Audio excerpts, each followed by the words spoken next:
دیا اور فرمایا جو اللہ اور اس کے رسول کے فیصلوں پہ راضی نہ ہو اس کا فیصلہ یہ ہے، اس کا فیصلہ یہ ہے۔ تو اس کے گھر والے آگے، بظاہر وہ مسلمان تھا، دیت مانگنے کے لیے آگے۔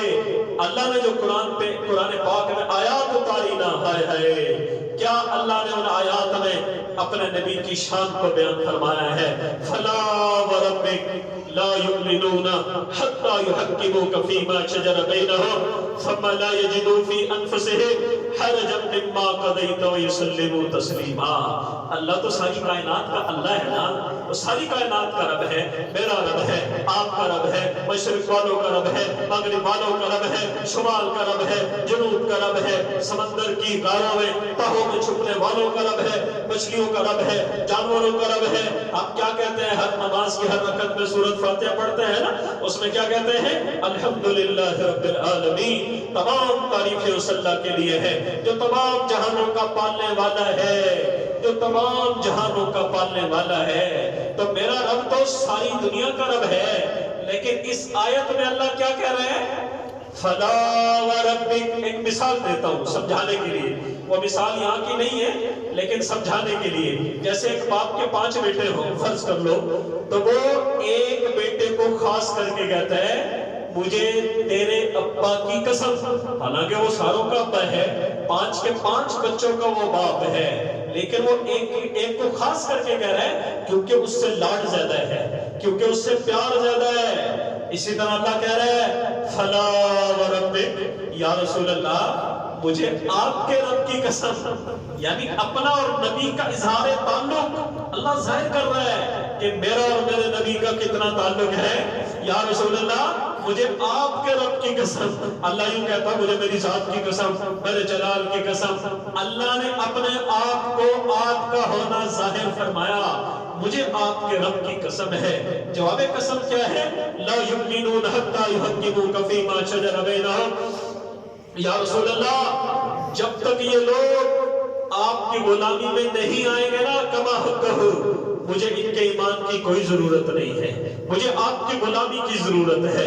جو آپ کا غلام بنے، وہ مشرق کا ہو، غرب کا ہو، شمال کا ہو، جنوب کا ہو، دیہات کا ہو، امیر ہو، غریب ہو، رنگ کا کالا ہو، گورا ہو، مرد ہو، عورت ہو، بچہ ہو، بوڑھا ہو، میرے ہاں کامیابی کا معیار نہ مال ہے، نہ ملک ہے، نہ دولت ہے، میرے ہاں کامیابی کا معیار تو آپ کی غلامی ہے۔ جو جتنا بڑا آپ کا غلام بنے گا یا رسول اللہ اتنا ہی میرے ہاں عزت والا ہوگا، اتنا ہی میرے ہاں عزت والا ہوگا۔ دیکھو نا حضرت بلال حبشی رضی اللہ تعالیٰ عنہ، کوئی مکہ مکرمہ کے بڑے چودھری کوئی نہیں تھے، کوئی بڑی بڑی مارکیٹوں پلازوں کے مالک نہیں تھے، چلتے پھرتے غلام تھے۔ آج ساری دنیا کا حساب کتاب ہو رہا ہے۔ جنت جس دن سے بنی ہے اس دن سے لے کر آج تک جنت کو سجایا جا رہا ہے۔ کس کے لیے؟ میرے پاک نبی صلی اللہ علیہ وسلم کی ہستی کے لیے۔ آج آپ اپنی جنت کی اونٹنی پہ سوار ہو چکے ہیں، جنت کی اونٹنی کی نکیل نیچے گر چکی ہے۔ آج سارے انبیاء 1,24,000 انبیاء کھڑے ہیں، سارے صحابہ کھڑے ہیں، سید زادے کھڑے ہیں، اہل بیت کھڑے ہیں، اولیاء اللہ کھڑے ہیں۔ آج کس کو یہ سعادت حاصل ہوگی کہ وہ اللہ کے رسول کی اونٹنی کی نکیل کو پکڑے اور جنت میں آپ کے ساتھ داخل ہو؟ آج یہ اعزاز کس کو ملنے والا ہے؟ اچانک ایک اعلان کرنے والا اعلان کرے گا، این بلال ابن رباح رضی اللہ عنہ، کہاں ہے بلال ابن رباح؟ وہ تو آپ کے اولاد میں سے بھی نہیں ہے، سید زادے بھی نہیں ہیں، آپ کی نسل میں بھی سے نہیں ہے، لیکن آپ کے غلام بنے ہیں۔ آج بلال حبشی آگے بڑھ رہے ہیں اور آپ کی اونٹنی کے نکیل پکڑ کے بطور خادم آپ کی اونٹنی سے بھی پہلے بلال حبشی کے قدم جنت میں پڑنے والے ہیں۔ جیسے جب صاحب آتے ہیں نا تو نوکر آگے بڑھ کے دروازہ کھولتا ہے، جا کے کرسی ٹھیک کرتا ہے، بلال حبشی بطور خادم میرے پاک نبی کی اونٹنی سے بھی پہلے بلال حبشی کے قدم جنت میں پڑنے والے ہیں۔ یہ رتبہ کیوں ملا ہے میرے بھائیوں؟ آپ کے غلامی کی وجہ سے۔ اللہ کی قسم، جو نبی اللہ نے مجھے اور آپ کو دیا ہے، ایسا نبی کائنات میں کسی کو نہیں ملا، کسی کو نہیں ملا۔ ما رأیت شیئا احسن من رسول اللہ صلی اللہ علیہ وسلم۔ جناب ابو ہریرہ فرماتے ہیں کہ میں نے دنیا میں بڑی بڑی خوبصورت چیزوں کو دیکھا ہے۔ یہ گرتی آبشاریں بھی بڑی خوبصورت ہیں، یہ پہاڑ بھی بڑے خوبصورت ہیں، پاکستان کا شمالی علاقہ کشمیر بھی بڑا خوبصورت ہے، یہ بہتے دریا بھی بڑے خوبصورت ہیں، اور ان دریاؤں میں ٹراؤٹ مچھلی کا مخالف سمت میں چلنا بھی بڑا خوبصورت ہے، قوس قزح کے رنگ بھی بڑے خوبصورت ہیں۔ ابو ہریرہ فرماتے ہیں میں نے کوئی چیز اللہ کے رسول سے زیادہ خوبصورت نہیں دیکھی۔ کأن الشمس تجری فی وجہہ، گویا کہ ایسا آپ کا حسن تھا، گویا کہ آسمان کا سورج وہ میرے پاک نبی کے چہرے پہ طلوع ہو گیا ہے۔ اتنا حسن تھا میرے پاک نبی کے چہرے پر۔ حضرت علی فرماتے ہیں کنت مع النبی صلی اللہ علیہ وسلم، میں اللہ کے رسول کے ساتھ تھا۔ فخرجنا فی بعض نواحیہا، ہم نکلے مکہ مکرمہ کے اطراف میں، مکہ مکرمہ پہاڑی علاقہ ہے، مکہ مکرمہ کے اطراف میں ہم چلے۔ فمستقبلہ جبل ولا شجر، راستے میں ہمیں کوئی پتھر ایسا نہیں ملا، کوئی درخت ایسا نہیں ملا، الا وہو یقول السلام علیک یا رسول اللہ، جس نے اللہ کے رسول کو سلام پیش نہ کیا ہو۔ ہر پتھر نے آپ کو سلام کیا ہے، ہر درخت نے آپ کو سلام کیا ہے۔ وجہ کیا ہے کہ کائنات کی ہر چیز میرے پاک نبی کی ذات کو جانتی ہے، میرے پاک نبی کی ذات کو جانتی ہے۔ آپ نے فرمایا میں اس پتھر کو بھی پہچانتا ہوں، جب میں چھوٹا سا تھا وہ پتھر مجھے سلام کرتا تھا۔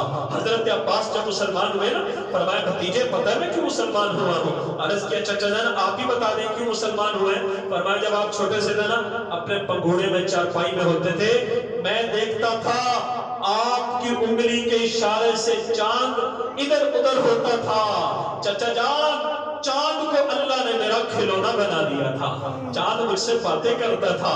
میرے بھائیو، چاند جس کا کھلونا ہو، سدرۃ المنتہا جس کی منزل ہو، نبیوں کی امامت جس کے قدموں میں ہو، صاحب کعبہ قوسین ہو اور ادنا ہو، صاحب معراج ہو، صاحب لولاک ہو، امام الانبیاء ہو، وجہ تخلیق کائنات ہو، حضرت محمد مصطفیٰ ہو صلی اللہ علیہ وسلم ہو، جن پر ایک دفعہ درود پڑھنے پر اللہ کا 10 مرتبہ رحمت بھیجنے کا وعدہ ہو، اتنا عظیم الشان نبی اللہ نے مجھے اور آپ کو دیا ہو، اور ہم اپنے نبی سے پیار نہ کر سکے، ہم اپنے نبی سے محبت نہ کر سکے، ہم اپنے نبی پر درود نہ پڑھ سکے، ہم اپنے نبی کی زندگی کو اپنی زندگی میں نہ لا سکے، پھر ہم سے بڑا بے وفا کوئی نہیں ہے۔ اللہ کی قسم، اللہ کے رسول سے بڑا با وفا کائنات میں نہیں ہے۔ آپ معراج کی رات میں ہیں، مجھ آپ میں سے کوئی وزیر اعظم ہاؤس میں پہنچ جائے، ہم سب کی خواہش یہ ہوگی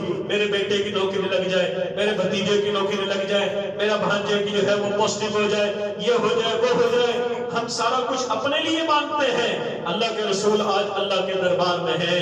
اللہ فرما رہے ہیں میرے بندے کیا لے کے آئے ہو؟ التحیات للہ والصلوات والطیبات، یا اللہ قولی مالی بدنی فعلی ساری عبادتیں آپ کے لیے ہیں۔ اللہ نے فرمایا السلام علیکہ یا رسول اللہ، آپ پر میری رحمت ہو، السلام علیکہ ایھا النبی ورحمت اللہ وبرکاتہ، میری سلام رحمت برکت آپ پر ہو۔ کائنات کے سردار ہیں اور کائنات کے سب سے بڑے بادشاہ کے دربار میں ہیں۔ آج حسن حسین کی سفارش کرتے نہیں، آج ابوبکر عمر عثمان علی کی سفارش کرتے نہیں، آج رقیہ زینب ام کلثوم فاطمہ الزہرا رضوان اللہ تعالی علیہم اجمعین کی سفارش کرتے نہیں، آج اللہ کے دربار میں ہے۔ یا اللہ میرے لیے رحمت سلامتی برکت میری اس امت کے لیے کیا ہے؟ پھر آگے سے اللہ نے کیا جواب دیا؟ السلام علینا وعلی عباد اللہ الصالحین۔ عباد اللہ الصالحین میں نیک بندے آ گئے، السلام علینا میں گنہگار بندے آ گئے کہ پوری امت پر سلامتی معراج کی رات میں میرا اللہ کا رسول میرے اللہ سے اس امت کے لیے لے کے آیا ہے۔ آج ہم کتنے بے وفا امتی ہیں، اپنے نبی کی بات مان کے نماز نہیں پڑھتے، اپنے نبی کی بات مان کے ہماری بہنیں پردہ نہیں کرتی، بازاروں کی زینت بن چکی ہے۔ میری ماں بہنوں، یہ مغرب تمہارا آئیڈیل نہیں ہے۔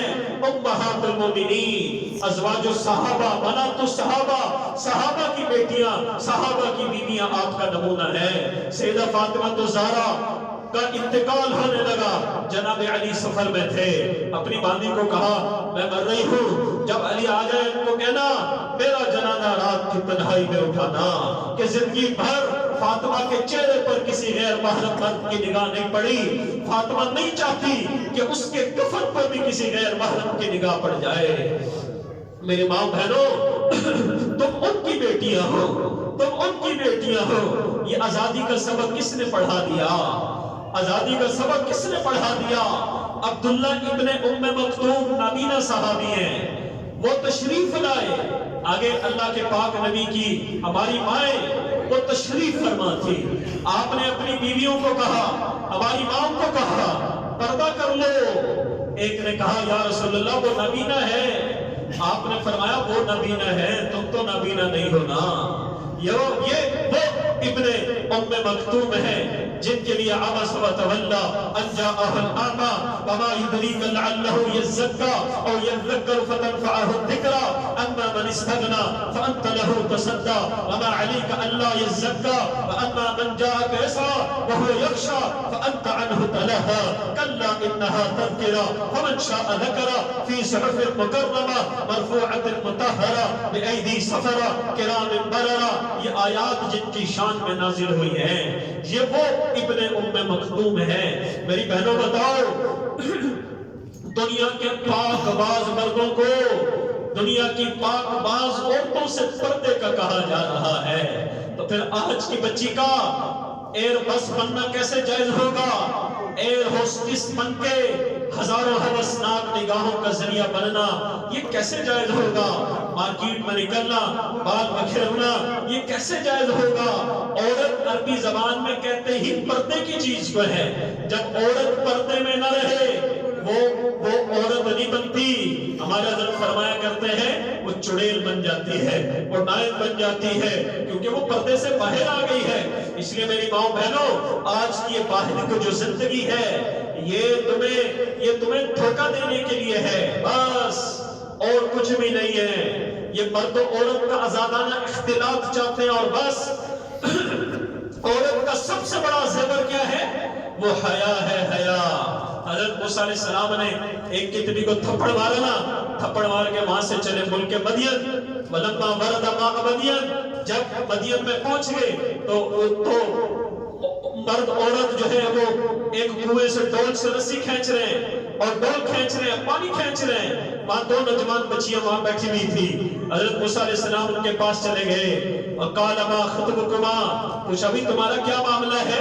سارے لوگ جو ہے وہ رسیاں کھینچ رہے ہیں، ڈول کھینچ رہے ہیں اور پانی رکھ رہے ہیں، تمہارے ہاں پانی کوئی نہیں ہے، کیا وجہ ہے؟ انہوں نے کہا جی انہوں نے کہا قالتا لا نسقی حتی یصدر الرعاء وابونا شیخ کبیر، ہمارے باپ بوڑھے ہیں، ہمارے والدین بوڑھے ہیں اور یہ مردوں کا جھرمٹ ہے، ہم یہاں پہ آئے ہیں اس لیے کہ جب یہ مرد سارے چلے جائیں گے پھر بعد میں جو ہے ہم اپنی ڈول سے اپنا کھینچ لیں گے، رسی سے ڈول کھینچ لیں گے، پانی کھینچ لیں گے۔ تو حضرت موسیٰ علیہ السلام نے فَسَقَا لَهُمَا إِلَى الظِّلِّ، موسیٰ علیہ السلام نے ان دونوں کو پانی کھینچ کے دے دیا اور ایک قریب سائے میں آ کے بیٹھ گئے اور کہا رب انی لما انزلت الی من خیر فقیر، اے میرا رب میں کمزور ہوں، میں فقیر ہوں، میرے رب تو مجھے ٹھکانہ نصیب فرما، تو مجھے ٹھکانہ نصیب فرما، میں فقیر ہوں۔ فجاءت احداہما تمشی علی استحیاء، ہائے ہائے کاش میری بہنیں قرآن پڑھتی، ہمارے مرد قرآن پڑھتے۔ فجاءت احداہما، ان دونوں میں سے ایک بہن آئی تمشی علی الاستحیاء، وہ حیا کی سواری پر سوار ہو کے آئی، حیا کی سواری پر سوار ہو کے آئی، یعنی وہ بچی اس طرح گلی میں سے چلتی ہوئی آئی جیسے وہ سراپا حیا تھی۔ موسیٰ علیہ السلام کے پاس آ کے کہنے لگی، قالت ان ابی یدعوک لیجزیک اجر ما سقیت لنا، میرا ابا جان آپ کو بلا رہے ہیں تاکہ جو آپ نے ہماری بکریوں کو پانی پلایا نا اس کا بدلہ دے۔ اب دیکھو صرف عورتوں میں حیا نہیں تھی، مرد بھی حیادار تھے۔ اب یہ نہیں کہا عورت کو کہ آپ آگے چلو میں پیچھے پیچھے آ رہا ہوں، فرمایا میں آگے چلتا ہوں تم پیچھے آؤ، جدھر سے مڑنا ہو مجھے پتھر پھینک کے مارنا بتانا، ادھر مڑنا ہے ادھر مڑنا ہے ادھر مڑنا ہے۔ تو میری ماں بہنوں، آج حیا روٹھ گئی ہے، آج حیا روٹھ گئی ہے، آج حیا روٹھ گئی ہے۔ اس لیے ہمارا زیور وہ سونا چاندی نہیں ہے، ہمارا زیور حیا ہے، حیا۔ اپنی بچیوں اور بچوں کو شروع سے حیا سکھاؤ، صداقت سکھاؤ، امانت سکھاؤ، دیانت سکھاؤ، بچپن سے ہی۔ پیران پیر شیخ عبدالقادر جیلانی رحمت اللہ علیہ کے نام سے کون نہ واقف ہوگا؟ جب ڈاکوؤں کا قافلے پر حملہ ہوا، سارا کچھ لوٹ لیا، عبدالقادر جیلانی کے پاس تھوڑے سے درہم تھے جو شلوار کے نیفے میں سیے ہوئے تھے۔ ڈاکوؤں کا سردار آیا، کہنے لگا تیرے پاس کیا ہے؟ اس نے کہا یہ چچا یہ دیکھو یہ درہم ہے، میری ماں نے سیے ہوئے ہیں۔ وہ کہنے لگا، وہ ڈاکوؤں کا سردار کہنے لگا، بیٹا نہ بتاتا، چپ ہو جاتا، نہ بتاتا۔